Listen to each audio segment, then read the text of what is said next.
You think $20,000 is nothing. It's a small value. Insufficient. You look at that number and think, when I have real money, then I'll invest, then I'll do the right things. Lie, the first $20,000 that pass through your hands are the most important test of your financial life. They are the dividing line between those who will become rich and those who will die, complaining that they never had a chance.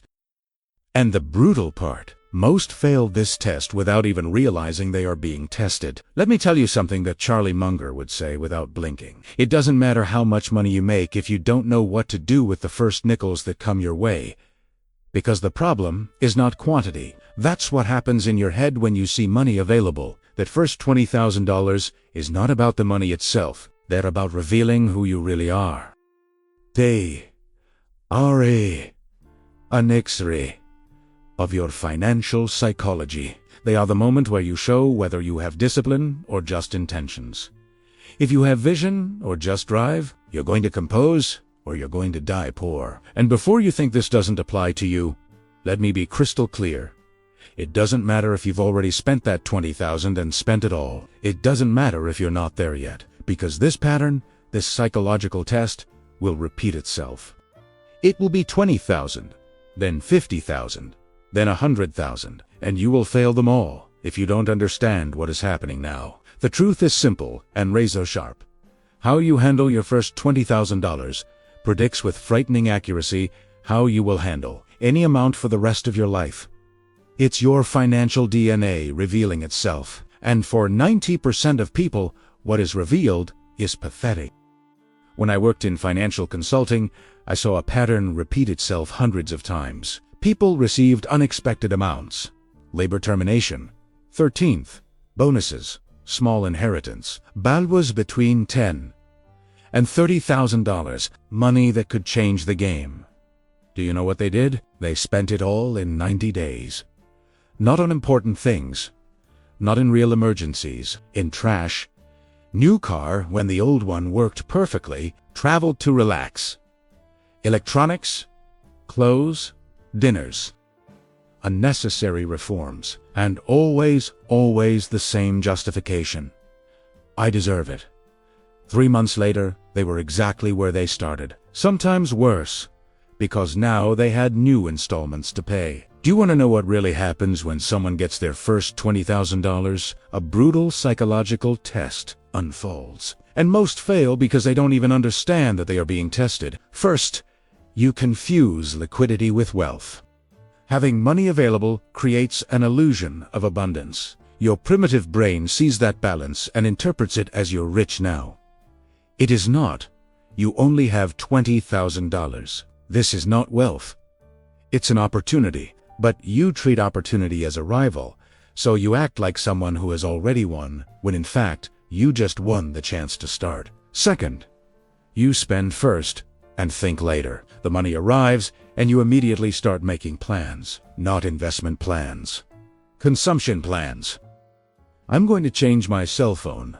Buy that thing. Take that trip. You act as if the purpose of money is to be spent, not to be multiplied. And then it goes away, dissolved into 1,000 small decisions that seemed harmless at the time. Third, you completely underestimate the power of compound interest. $20,000 invested correctly at 25, without moving. What about at 60, over $300,000 with a conservative return of 8% per year? But you don't do that math. You calculate what you can buy now. Exchange 300,000 future dollars for temporary satisfaction. And sits enjoying life. Fourth, you believe the lie that you will do it differently next time. This time I'm going to spend it, but when the next money comes, I'll save it. It won't. Because the problem is not the quantity available. It's who you are when you have money available, and you don't change between one bonus and another. Your psychological patterns remain, your impulsiveness remains. Your inability to delay gratification remains. Fifth, you treat money as a flow, not as a stock. For you, money is something that passes in, out, in, again. It's a river. But for those who get rich, money is a lake. You represent the flow. Accumulate. Let it grow. The difference between rich and poor is not how much you earn, it's how much you can hold on to and multiply from what you earn. I saw people who never earned much become rich. I saw people who made fortunes die poor. The difference, how they treated the first dollars that had the freedom to choose what to do. You're like a hamster that finally gets off the wheel, and your first reaction is to buy a better wheel. He doesn't understand that the objective was to get off the wheel completely, not to switch to a more comfortable one. There is a concept that separates those who get rich from those who die trying. Composition versus consumption, and your first $20,000 is the battlefield where that war is decided. Composition is simple, in theory, brutal in execution. It's about taking money and making more money. It's feeding the machine that will eventually set you free. It's planting a tree that you won't be able to sit in the shade of today, but that your children and you in the future will thank you for. Consumption is the opposite. It's turning money into experience, into an object, into nothing. It is immediate satisfaction followed by permanent emptiness. When I was in my early 20s, I received a performance bonus, $23,000. At the time, it was more money than I had ever seen combined. Do you know what my first thought was? What car can I buy with this? Pathetic, but I was lucky. I had a mentor who gave me the biggest scolding of my life. He said, "You can buy a car and be another idiot driving something he can't afford. Or you can invest that and start building the machine that will let you buy 10 cars without thinking twice. Your choice, but choose knowing that you won't have that opportunity again." He was wrong on the last point. I had other opportunities, but he was right in essence. That moment was definitive, not for the money itself, but for what my choice would reveal about who I was. I invested everything. It wasn't easy. I saw friends buying things, traveling, showing off. I was driving the same old car while they were posting pictures of new cars. But do you know what happened? 10 years later, while they were still paying installments, my first $23,000 had become more than $60,000, working alone, without me doing absolutely anything other than not moving. Today, those friends are still working because they have to. I work because I want to. And the difference started at that moment. In that first $20,000, composition is a snowball. It starts small, insignificant, even ridiculous. You look at your first $1,000 invested and laugh at but let it roll down the hill. With each rotation, more snow accumulates. It hits, be here, heavier, faster. Eventually, it turns into an avalanche. But, and this is the but that destroys 90% of people, the ball only starts rolling if you don't interrupt, if you withdraw for emergency, if you pausto enjoy a little, if you mess up the process because you lost your patience, and that's when your first $20,000 reveals it all. Because $20,000 doesn't change your life today, but they could change completely in 20 years. The question is, do you have the emotional maturity to make choices thinking about 20 years from now, or can you only think about the next 20 minutes? Here's what no one tells you. The universe is testing you, not in a mystical or spiritual way, in a mathematical, relentless, statistical way. When you put together your first $20,000, you are being valued. The market is asking you, are you an investor or a consumer? Do you think long-term or short-term? Do you have what it takes, or are you just another one? And your answer is not what you say, it's what you do. You can say that you value financial freedom.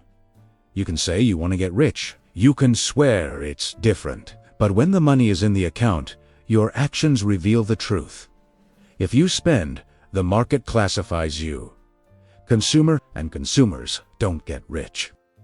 Consumers are fuel for the system. They are those who work their entire lives to pay interest, installments. They are the cog, not the owner of the machine. If you invest, the market reclassifies you, potential investor, and it gives you access to the next level, which is to accumulate 50,000, then 100,000. Then the point where the money starts to multiply on its own, and you finally understand the game. But most never make it past the initial test. Spend the first 20,000. Spend the next few. Spend whatever comes your way. And he spends his entire life in tutorial mode without ever accessing the real game. I saw this happen to colleagues who earned twice what I earned. They received fat bonuses every year. They spent everything. They bought a new car, traveled to expensive places, renovated the house, and they remained trapped. They continued to depend on the salary. They remained slaves. Meanwhile, I kept it. Invest. Reinvest. Not because he was virtuous, because he was too cowardly to fail the test. I was afraid of waking up at 50 and realizing that I had wasted all my opportunities. Today they still work because they have no choice. I have a choice. The difference was not talent. It wasn't luck. It was passing the test that they didn't even realize they were taking. $20,000 in the account is a psychological battlefield. On one side is your future self, rational, who wants freedom, security, options. On the other side is your present self, emotional, who wants comfort, status, immediate pleasure. And his present self is a much fiercer warrior. He has all the strength of its evolutionary impulses. Millions of years of programming saying consume now, tomorrow may not exist. He has the support of the surrounding culture, which screams you deserve it. Enjoy life. Live for now. Your future self. It's just cold logic. Mathematics, projections, abstractions about a future that seems so distant that it doesn't even seem real. Guess who wins this war most of the time? The present self massacres. No pity, no hesitation, and you call this defeat, enjoying life, when in fact it's just cowardice disguised as philosophy. Because here's the hurtful truth. Enjoying life and building wealth are not opposites. They are sequential. You choose to build first, enjoy later. Or try to enjoy it now, and guarantee that you will never be able to truly enjoy it because you will always be stuck. Always in debt, always working. Order matters. Mathematically, psychologically, existentially.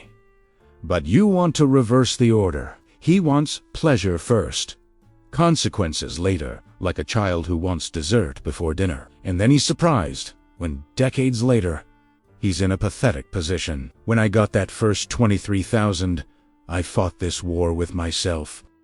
Every day for months. View the balance. I imagined what I could buy. I felt the itch of consumption, but there was a rule. I don't move for a year. Who's 1 year? If after a year I still wanted to spend, I would. Do you know what happened? At the end of the year, the money had grown.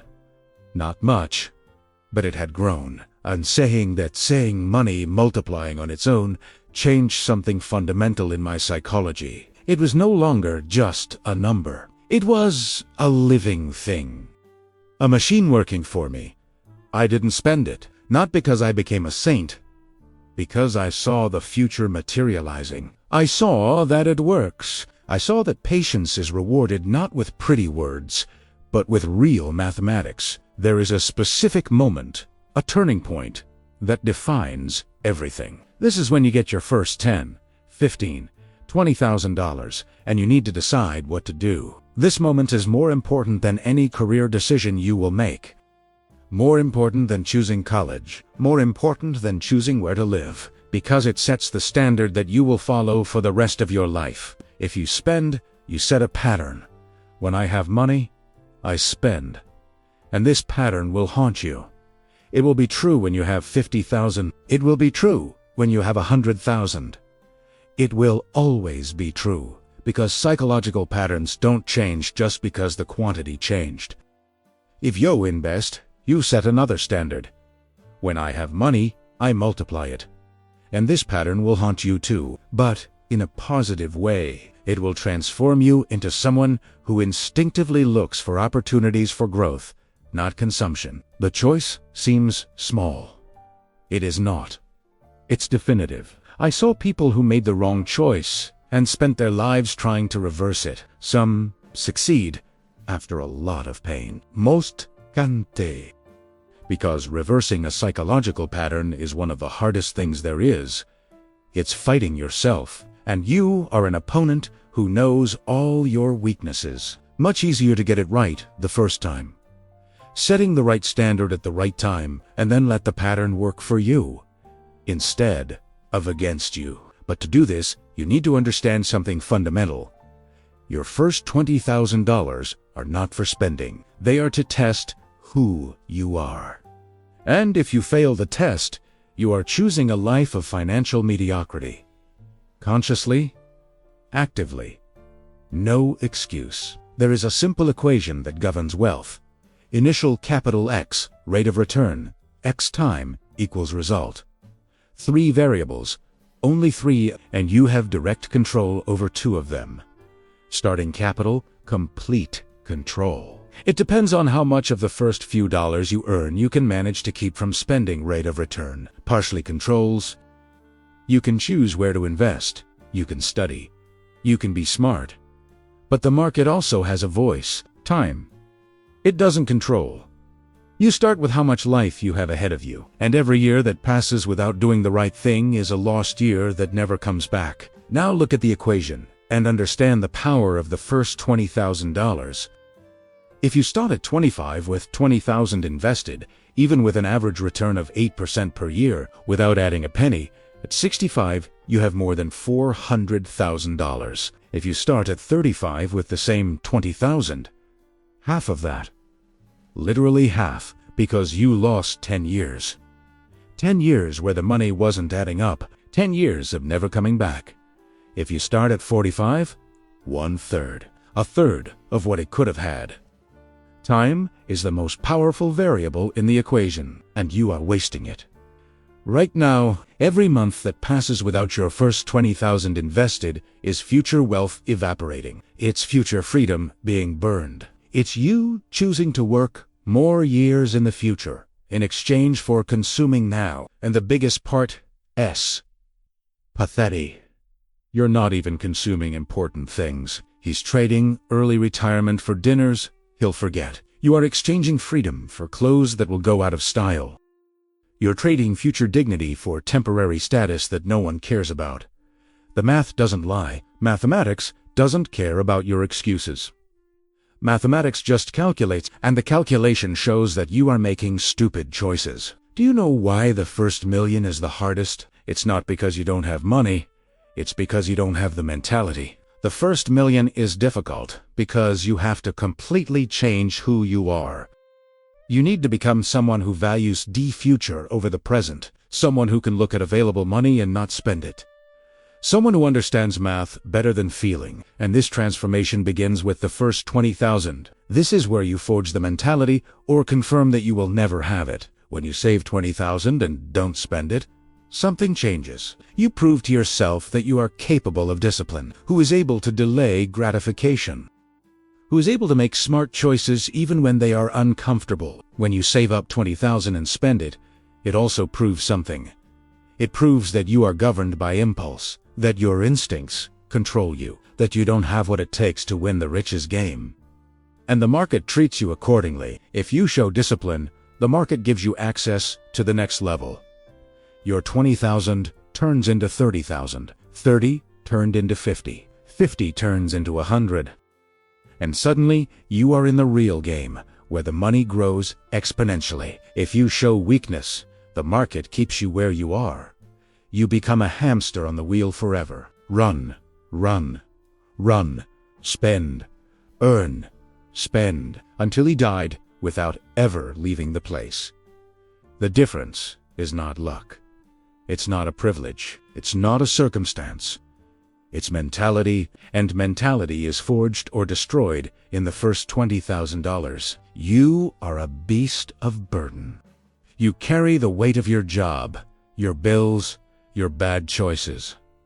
Every day he wakes up and puts the yoke on his shoulders and keeps walking. But there is a difference between a temporary and a permanent beast of burden. Temporary is the one who carries the weight, knowing that he is building something, that each day of sacrifice is an investment in the day when you can cast off the yoke. Permanent is what you carry because you have no choice, because he spent it all, because it didn't build a margin, because it will carry until the body gives up. Your first $20,000 decides which type you are. If you invest, you're saying, I'm going to carry this weight now, but I'm building the machine that will eventually carry it for me. If you spend, you are saying, I'm going to carry this weight until I die because I'm incapable of doing anything else. It's a sentence that you pronounce yourself against yourself. And most do this without even understanding the gravity of the moment. When I was in my early 20s and started investing seriously, my life got harder, not easier. He worked as much as others, but didn't have the same luxuries. I couldn't go out every weekend. I couldn't change my cell phone every year. I couldn't pretend I was doing well by posting photos of things I couldn't afford. It was uncomfortable. It was humiliating at times, but I understood it was temporary. Every dollar I invested was a brick on the road that would take me out of prison. And today? Today I left, while those who took advantage are still inside, pretending the bars don't exist. So here is the brutal, unfiltered, merciless truth. Your first $20,000 is no test of how much you know about money. They are a test of who you are as a human being. They are a test of maturity, discipline, vision, courage, and most fail miserably. You will probably fail too. Statistically, you will create beautiful excuses. I need a car to work. I need to invest in myself. I need to enjoy it while I'm young. All convenient lies you tell to justify weakness. But some don't fail. Some look at those first 20,000 and see them for what they really are. The foundation of everything else. The first stone, the definitive moment where you choose composition or consumption. These few invest, these few wait. These few understand that $20,000 today is worth infinitely more than anything they can buy with $20,000. And 10, 15, 20 years later, while most are still complaining that they never had a chance, these few are free. Not because they were lucky, because they made the right choice at the right time and then had the discipline not to mess it up. You have two options from here. Option 1, ignore all of this. When you save your first $20,000, get it together, you spend it. In the car, on the road, in nonsense. And it sets the standard that will keep you poor for the rest of your life. 30 years later, you are exhausted, trapped, bitter, blaming the system for a failure that was entirely yours. Option 2. You understand that this is the time. The first $20,000 you manage to save are not for spending. They are for investing. They are for starting the machine. They are to prove to yourself that you are capable. And then you do. Invest. Wait. Add more when you can, and let time do the heavy lifting. The choice seems abstract now. It will seem very concrete when you are 60 years old looking back. It will look crystal clear when you are working because you have to, while you could be resting because you can. Your first $20,000 is the most important moment of your financial life. Not because it's a lot of money, it's not. But because it is the moment where you define who you are, investor or consumer, free or slave, rich or poor. And the hardest part, no one will save you. No one will force you to make the right choice. You will do or not do based solely on who you really are when no one is looking. So the question isn't, what do I do with $20,000? The question is, who am I when I have $20,000? The answer will determine everything. Not just your bank balance, your freedom, your dignity, your entire future. Or you compose, or you die poor. There is no third option. And deep down, you already know which one you are going to choose. You already know if you have what it takes, or if you're just another guy with good intentions and pathetic execution. The question is, do you have the courage to admit it to yourself? Or will you continue to pretend that one day you will do things differently, knowing that that day never comes for people who don't change today. Your first $20,000 is waiting, or they have already passed and you wasted them. Either way, the truth about who you are has already been revealed. Do you like what you saw?